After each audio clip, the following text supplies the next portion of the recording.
Oi, boa noite, gente. Luciana Aguiar falando do Gestalt Terapia com Crianças, Teoria e Prática.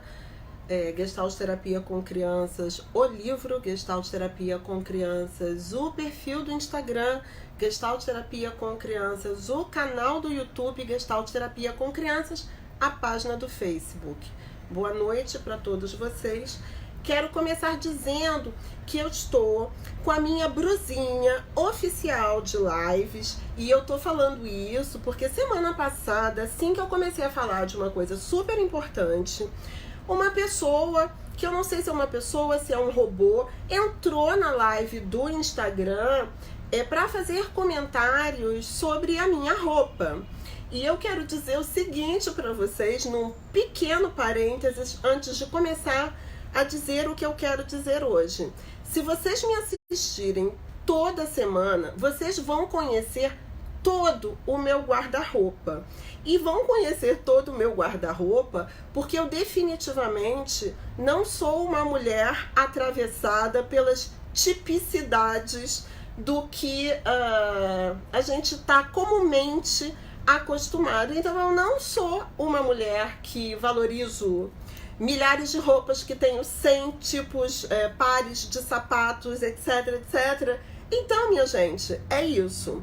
Estou com o meu coletinho, um deles, né? Esse aqui é o da Rosa, oficial das minhas lives. Eu estou, inclusive, anunciando que ele será oficial agora. E quem tiver mais interessado na minha brusinha do que naquilo que eu estiver falando, a única coisa que eu posso dizer é oi, né? O que você está fazendo aqui? Fechado parênteses, do que eu quero falar hoje? Hoje a gente tem uma mini live e eu quero falar sobre um tópico que foi levantado aqui no Instagram. Semana passada eu lancei a possibilidade de vocês fazerem algumas perguntas, vocês fizeram várias perguntas, eu respondi muitas delas nos stories, mas particularmente duas delas eu respondi de uma forma bem simplificada, de uma forma bem rápida, porque eu respondi por escrito, eu não respondi em vídeo. E eu coloquei a hashtag merece uma mini live. E na sequência eu fiz uma pesquisa, né? Se merecia ou não uma mini live, vocês disseram que sim. Então é sobre isso que eu vou falar. Uma das seguidoras do Instagram me perguntou exatamente assim: o que eu acho, usando este verbo, do psicoterapeuta que oferece guloseimas para as crianças que ele atende, né? Para as crianças que ele atende, que ele acolhe em psicoterapia.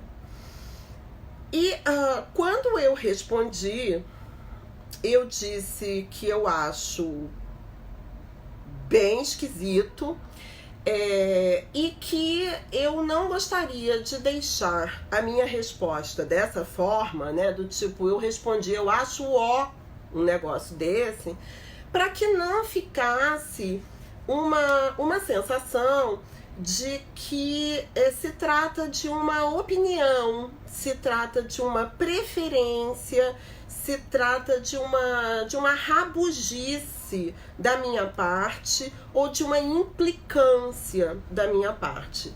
E aí eu respondi no story semana passada e disse que eu falaria um pouquinho mais sobre isso na próxima live.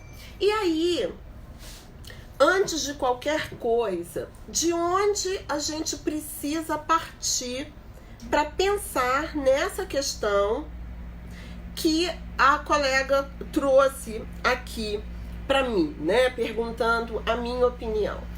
Em primeiro lugar, toda vez que eu sento aqui diante desses dispositivos, né, dentro do perfil Gestalt Terapia com Crianças, para falar com vocês, eu falo de que lugar?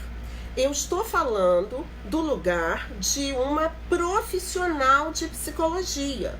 Eu não estou falando do lugar de mãe, eu não estou falando do lugar de tia, de professora, de madrinha, de filha do amigo.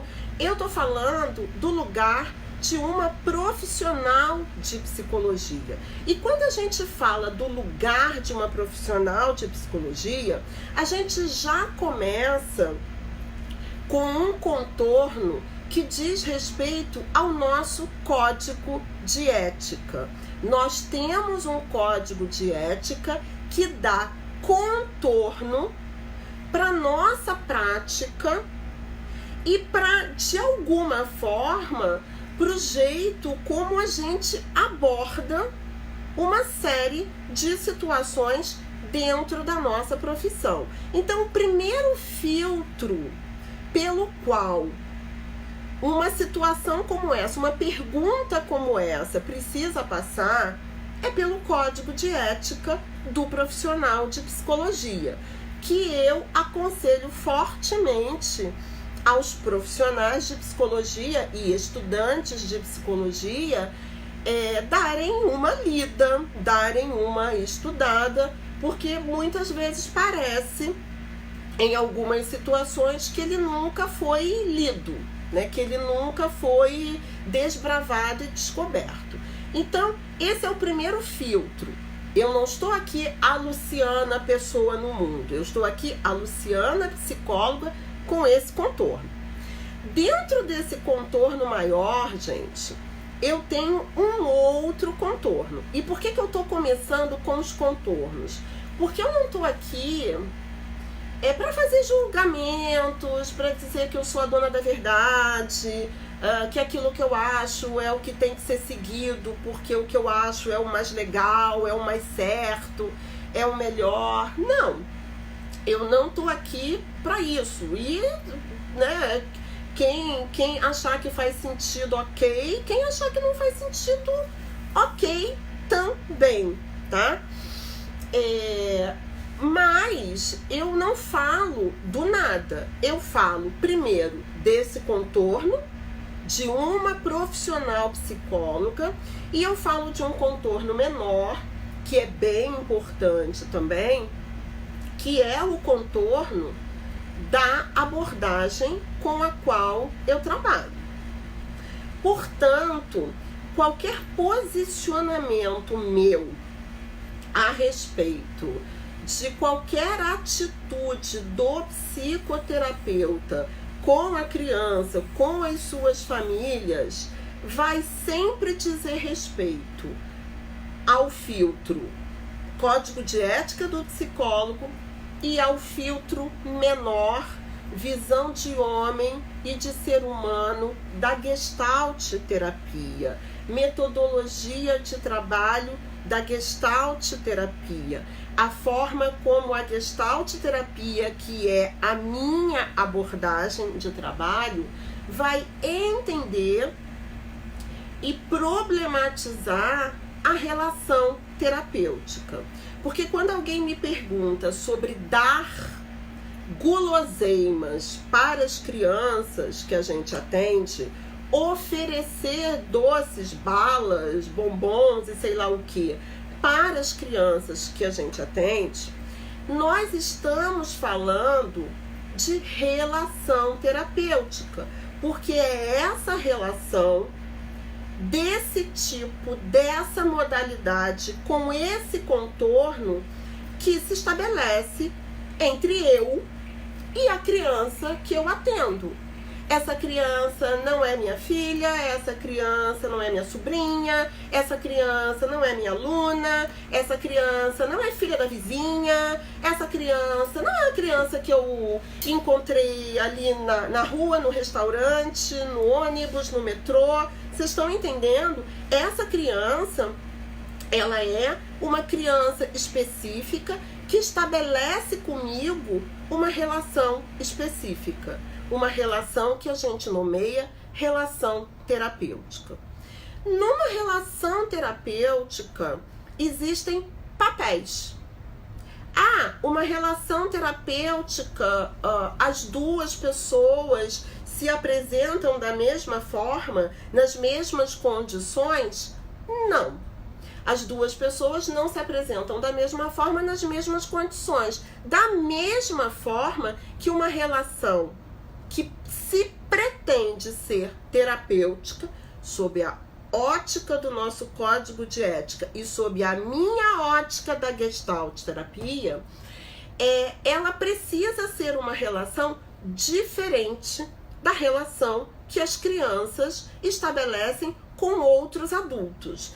Em outras lives anteriores eu já falei bastante disso, e é uma coisa que eu sempre repito quando eu digo que o caráter terapêutico da relação terapêutica diz respeito justamente a essa forma específica, peculiar, singular, marcada pela abordagem que o psicoterapeuta, este adulto, se relaciona com essa criança, que é uma forma completamente diferente da forma como todos os outros adultos que se relacionam com a criança faz.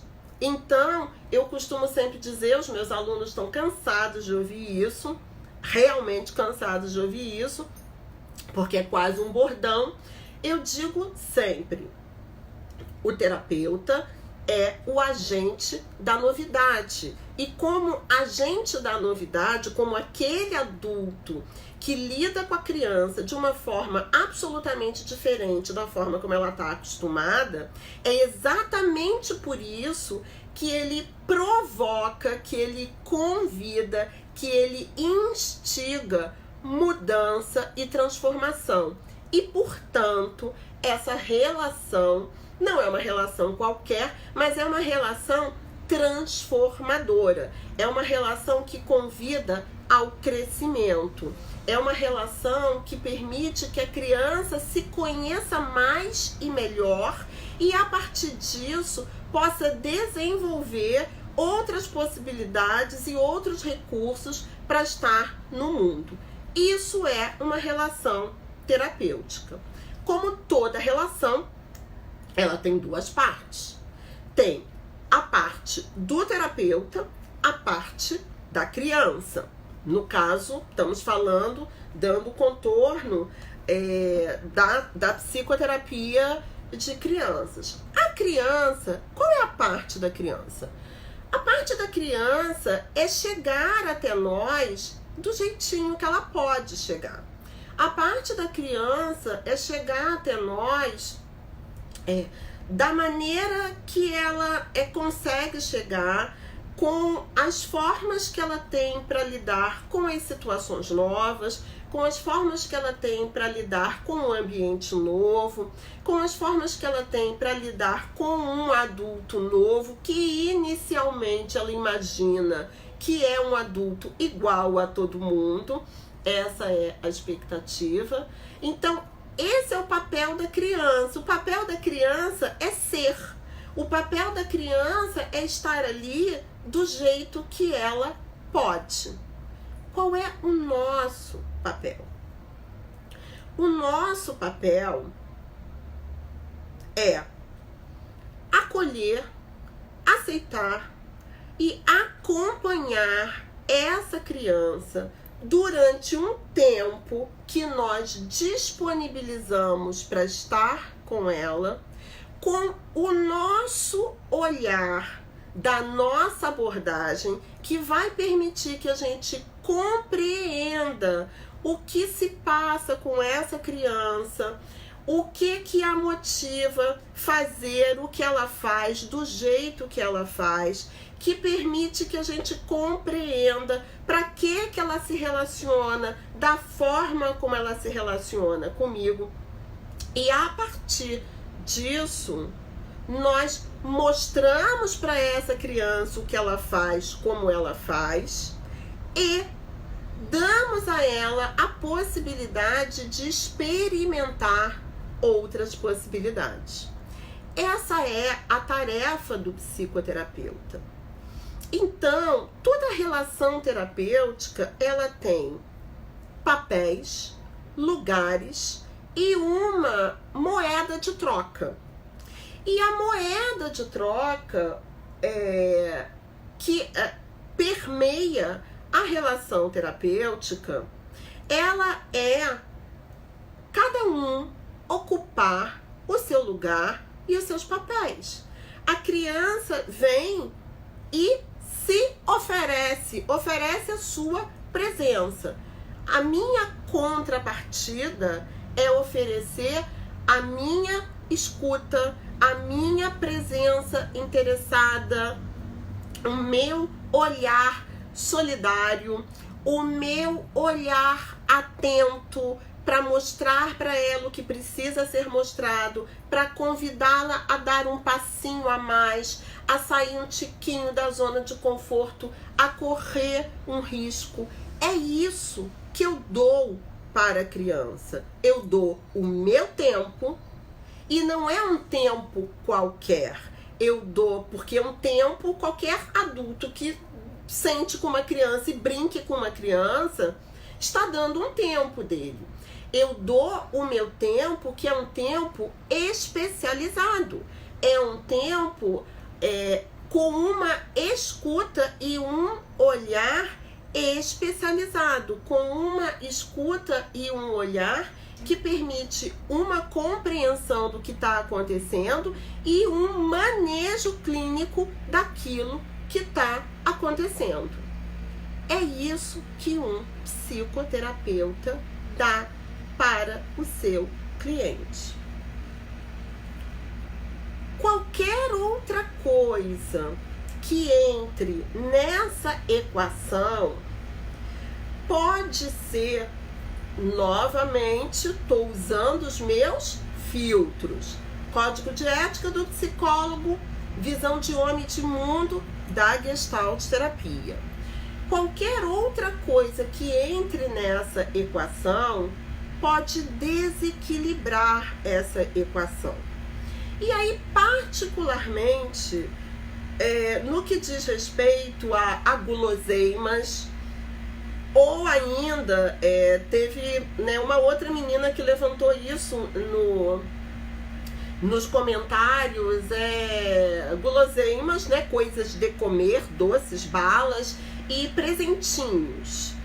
Qualquer outra coisa que eu, como psicoterapeuta, resolva dar para o meu cliente, que não seja a minha escuta, a minha presença, o meu olhar e o meu conhecimento psi acerca do que está acontecendo, é algo que pode desequilibrar essa relação. E pode desequilibrar porque a pergunta que não quer calar é: para que eu, sendo psicoterapeuta, sabendo qual é o meu papel, qual é o meu lugar, o que eu tenho para oferecer para essa criança, para que, por que cargas d'água eu preciso dar para essa criança qualquer outra coisa que não seja o meu olhar, a minha escuta, a minha presença interessada e a minha forma de intervir no sentido de facilitar os ajustamentos daquela criança e daquela família. Aí alguém está me perguntando aqui, em datas comemorativas, por exemplo, na Páscoa, volto a perguntar. Primeiríssima coisa, a gente não pode partir do pressuposto que nós somos o modelo do mundo, porque Páscoa não é algo universal. Páscoa é algo comum e difundido, mas não é universal. A gente precisa, como psicoterapeuta, parar para olhar para os atravessamentos que nos invade o tempo todo. Páscoa, Natal, Dia das Mães, Dia das Crianças, são né? Algumas datas são construções. Outras datas são datas oriundas, de uma determinada expressão de fé religiosa que pode ser ainda, né, a predominante, mas não é a única. E, portanto, eu não posso, como psicoterapeuta, partir do pressuposto de que está todo mundo mergulhado no mesmo caldo e lidar com a realidade dos meus clientes como se ela fosse a minha, ou como se não pudesse existir outra. Isso é uma reflexão extremamente importante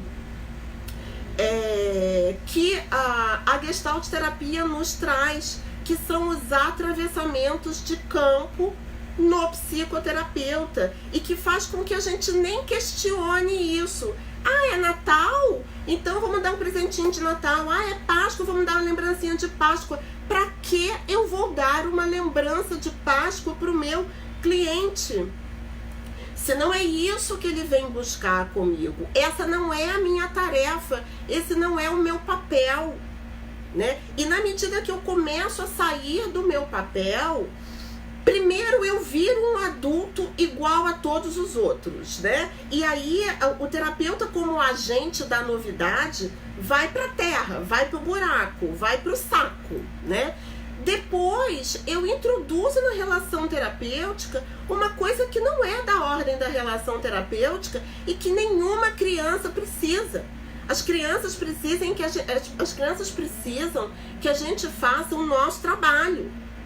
E é em cima do nosso trabalho e do desenvolvimento e da discussão e da reflexão sobre o nosso papel e o nosso trabalho que a gente precisa investir, que a gente precisa trabalhar.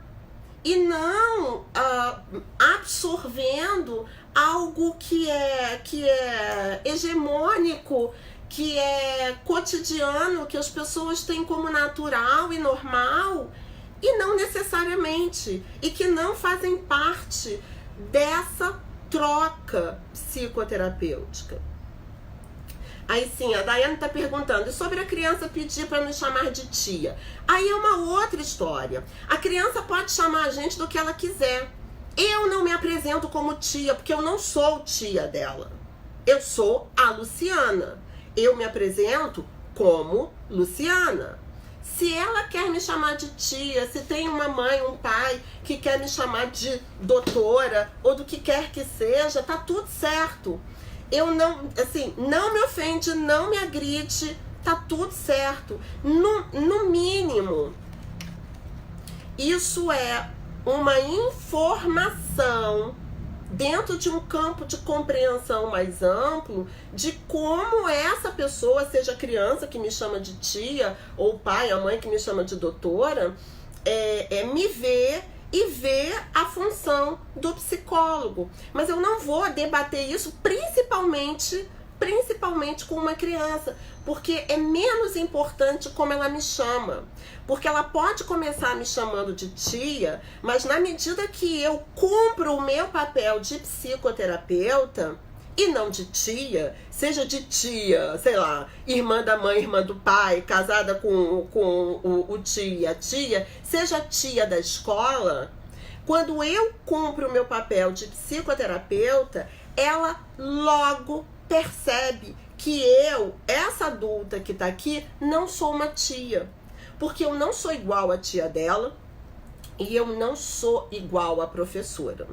Então, é muito importante que eu não seja igual à professora, porque a professora está num outro lugar, com um outro papel, permeada por outros valores, com outros atravessamentos, com outros objetivos absolutamente diferentes dos meus objetivos, né?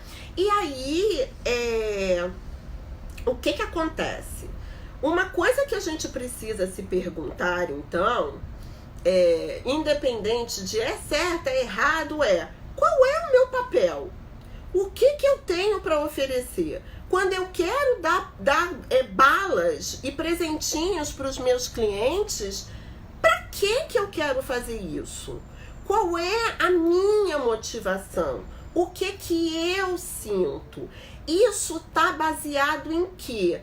Essas perguntas, elas são as perguntas de $1 milhão, elas são as perguntas que não querem calar, porque são perguntas que precisam nortear todas as nossas relações. Se eu não consigo responder essa pergunta, ou se a resposta para essa pergunta é uma resposta que tem a ver com uma necessidade minha, que tem a ver com eu me sentir legal, que tem a ver com eu me comparar com não sei quem, que tem a ver com eu poder fazer marketing no Instagram e no Facebook com as lembrancinhas e guloseimas que eu dou para as crianças, ou se a resposta é porque eu quero impressionar os pais, ou se a resposta é porque eu quero de alguma forma seduzir as crianças, eu quero que elas achem muito legal vir encontrar comigo, porque na minha sala tem bala,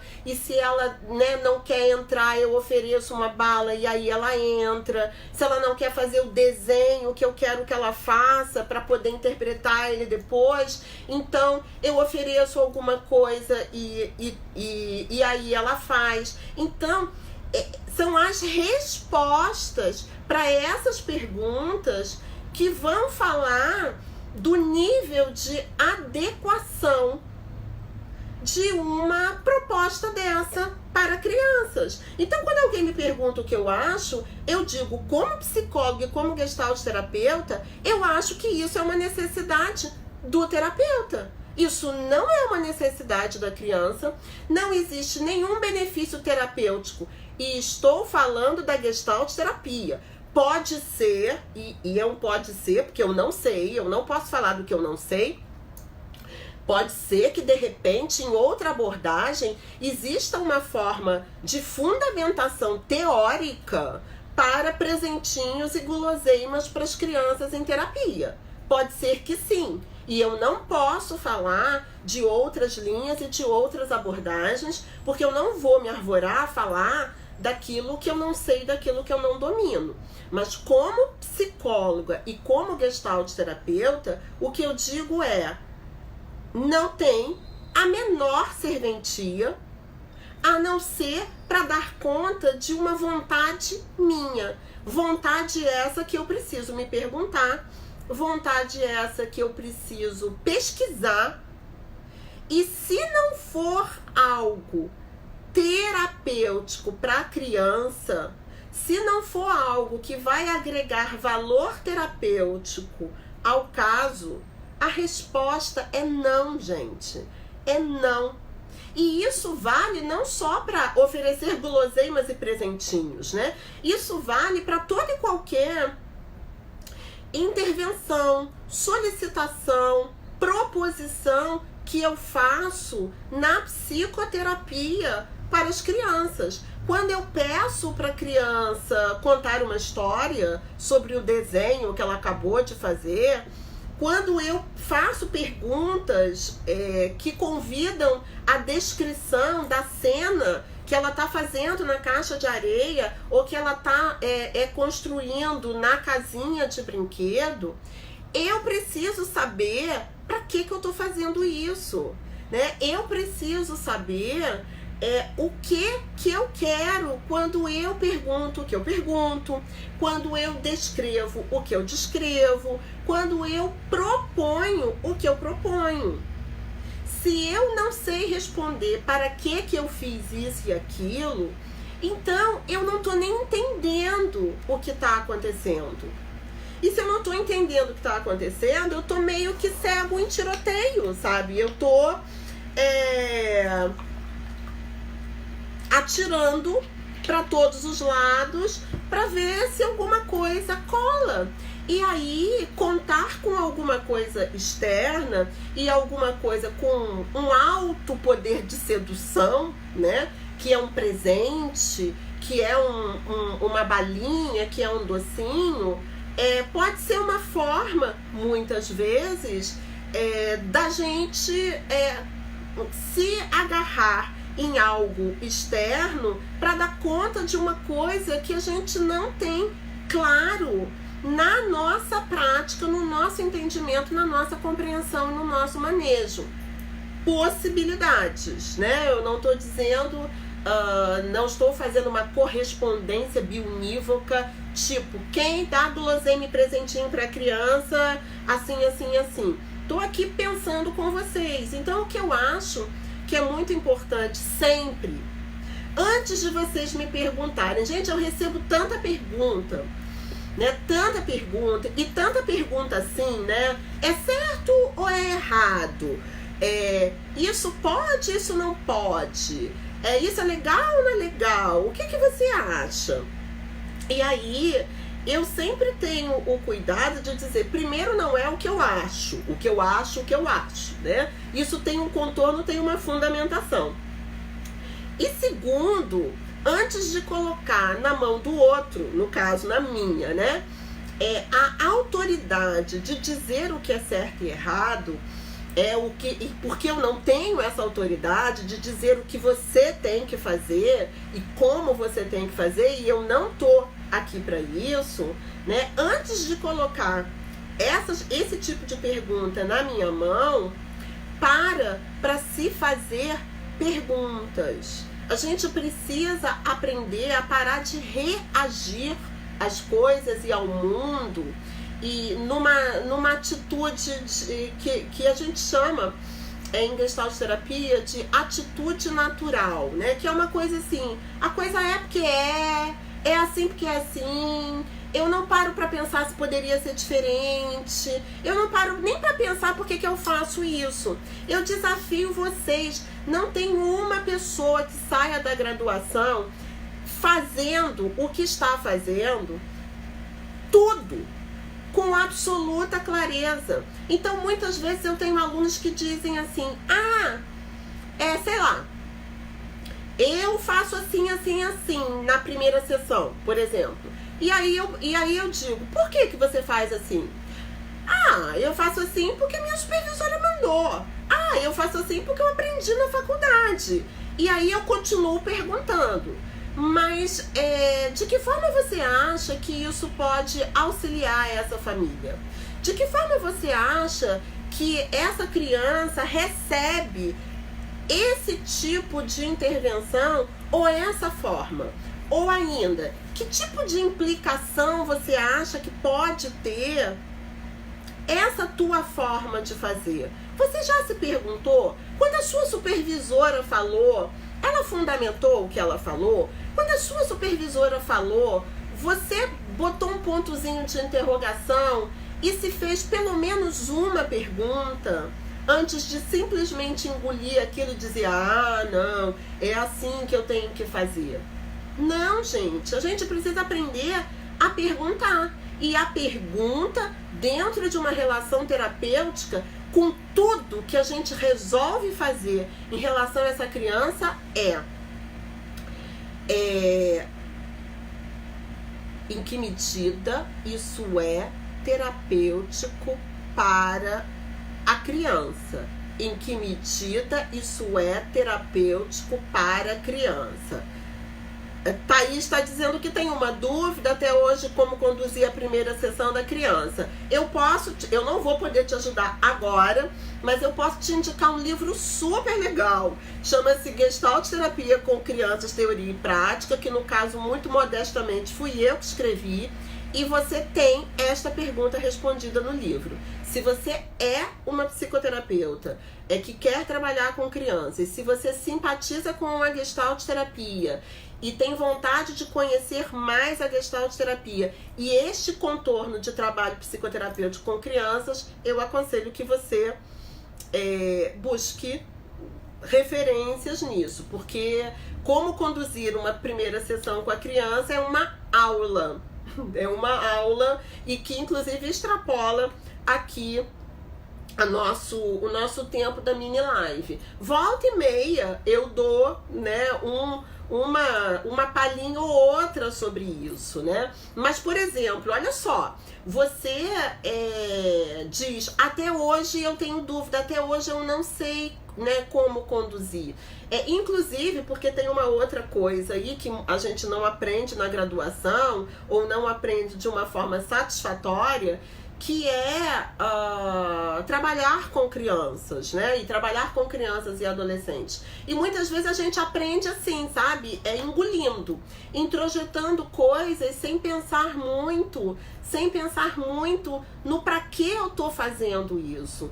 E se eu não consigo problematizar para que eu tô fazendo isso, eu nunca vou aprender a fazer. Eu nunca vou conseguir tomar decisões durante a sessão terapêutica. Eu nunca vou conseguir construir as minhas intervenções. Eu sempre vou precisar que alguém me diga o que fazer.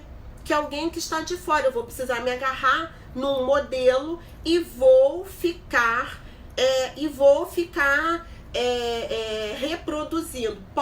Posso repetir, sim. Chama-se Gestalt Terapia com Crianças, Teoria e Prática. É o nome deste perfil, o nome deste canal.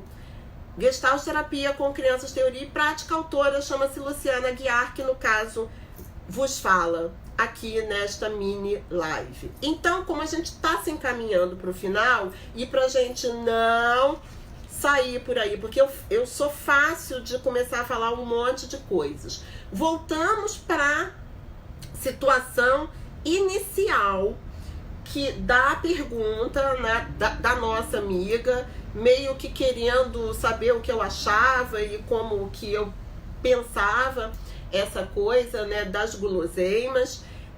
Voltamos para a pergunta norteadora: para que eu faço isso? E em que medida isso é terapêutico?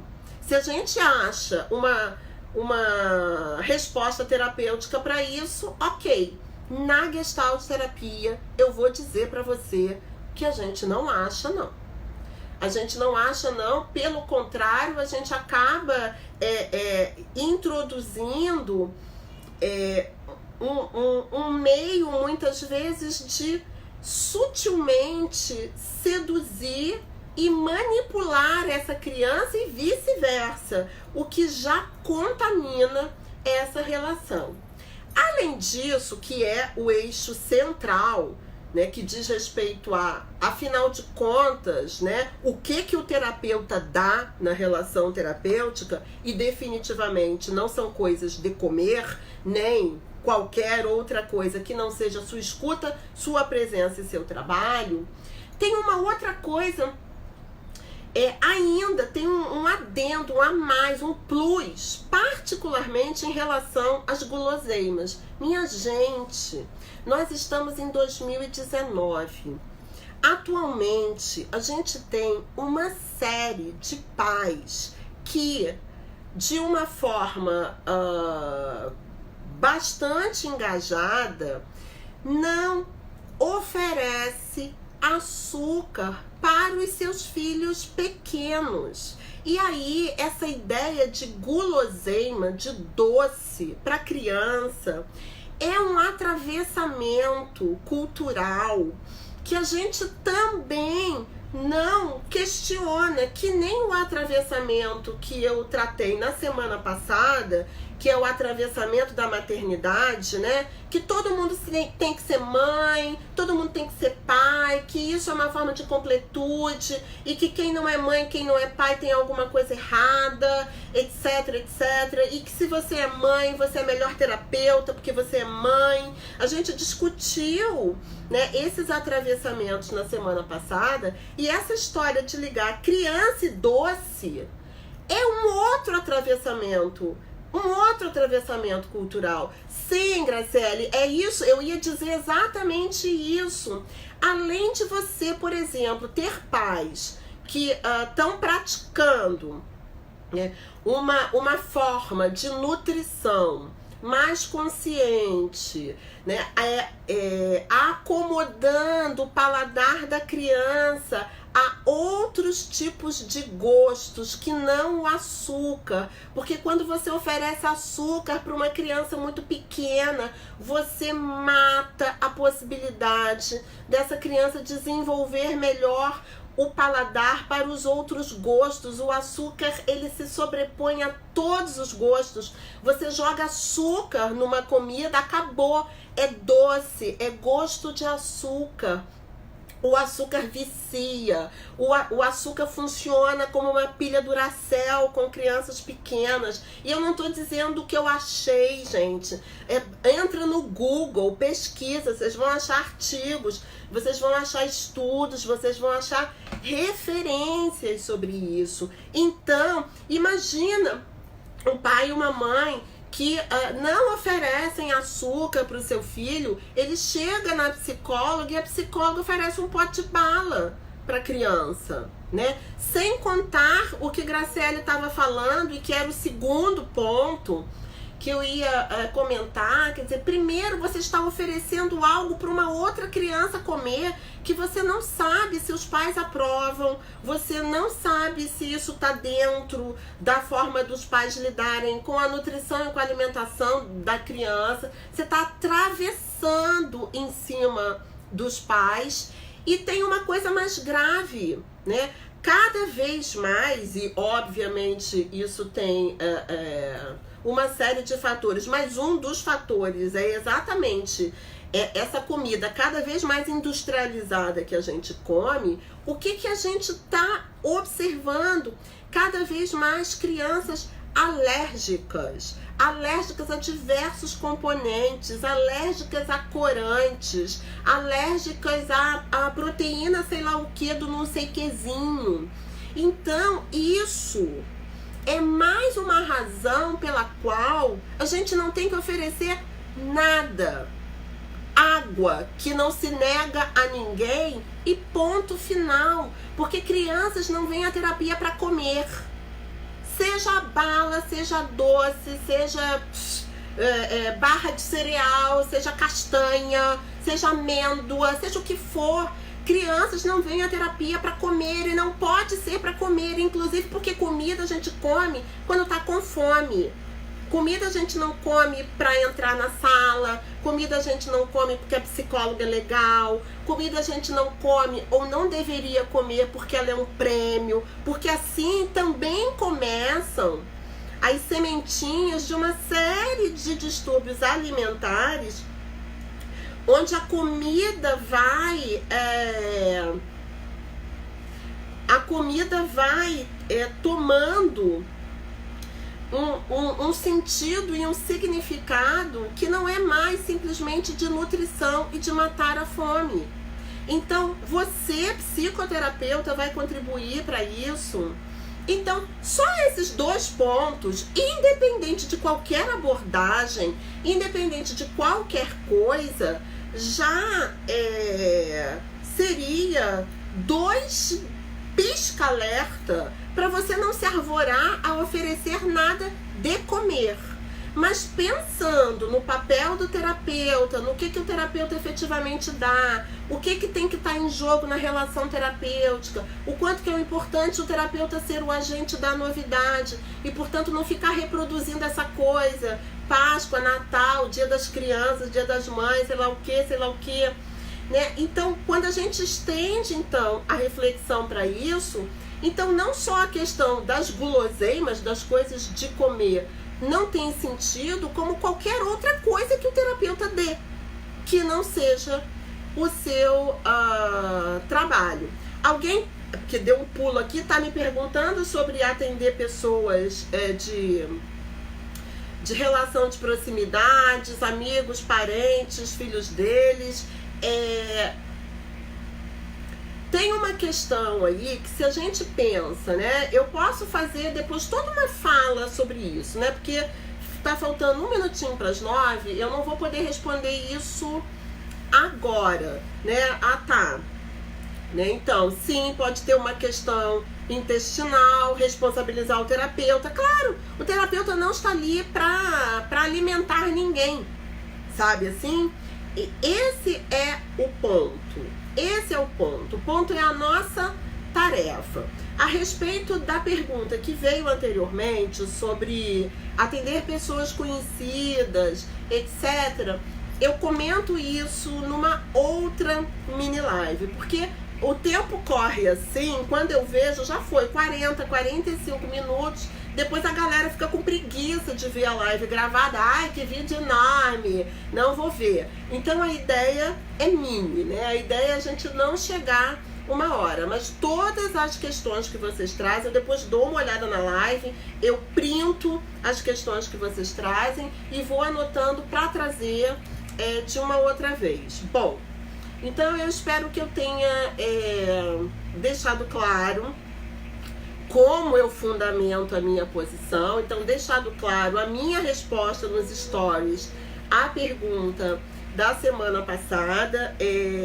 Tem uma outra pergunta sobre a qual eu também vou falar, e fica anotado essa discussão sobre atender pessoas próximas, filhos de amigos e etc., que dá muito pano para manga também. E novamente, exatamente para não te dar uma opinião do tipo, eu acho legal, eu não acho legal, eu acho bom, eu não acho bom, e a gente ficar no isso, onde então a gente pode ver sob o ponto de vista dos nossos filtros, código de ética do psicólogo, visão de homem de mundo, metodologia de trabalho da Gestalt terapia.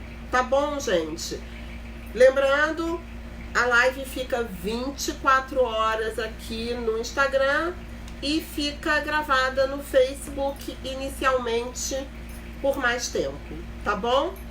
Uma beijoca, super obrigado, pessoal do Instagram, pessoal do Face. Muito obrigado por estar aqui comigo mais uma vez. Quinta-feira que vem a gente se vê às 20 horas e 15 minutos com o meu coletinho oficial de live. Beijoca, gente. Fechar aqui. Encerrei Instagram. Encerrei. Compartilhei. Vou encerrar aqui, tá, gente? Pessoal do Face, beijoquinhas.